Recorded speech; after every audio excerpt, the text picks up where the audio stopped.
guys give us a little bit of an update of where things are at right now? Well, sure, absolutely. So there's a couple websites that you can check to track how CDC is developing around the world. Right now, there are most countries are pursuing a CBDC in some stage, in some form. Some are in earlier stages of research and development. Some are in later stages of research and development. But there's two websites that are very good at tracking this. One is the Atlantic Council. The Atlantic Council has a CBDC tracker. If you go to the atlanticcouncil.org, you can find their CBDC tracker. The other is it's called cbdctracker.org.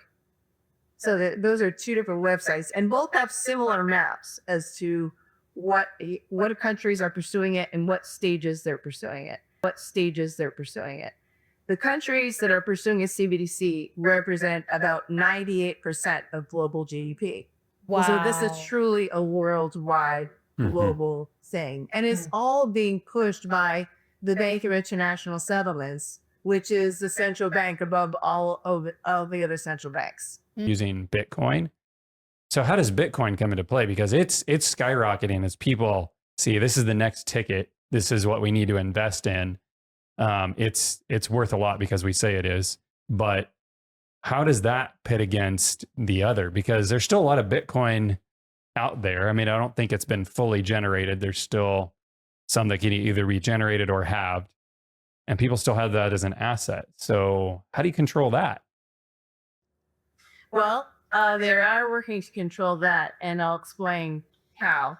So, Bitcoin and other cryptocurrencies, they're essentially, you can think of them as freedom currencies in Mhm. that no one's forcing you to buy them. You can buy them unless you have a government that says we're prohibiting the purchase of Bitcoin. And some Mhm. some countries did do that for a little while. They tried to prohibit Bitcoin. You can buy Bitcoin. You can have Bitcoin. However, Bitcoin has been hijacked in a certain sense. The SEC has ruled that Bitcoin is commodity while all other cryptos are securities. Mm. Now, why did they do that? There's not too much of a difference. It's a cryptocurrency like any other cryptocurrency, but they ruled that it was a commodity. Since then, large hedge funds like BlackRock have created derivative products around Bitcoin.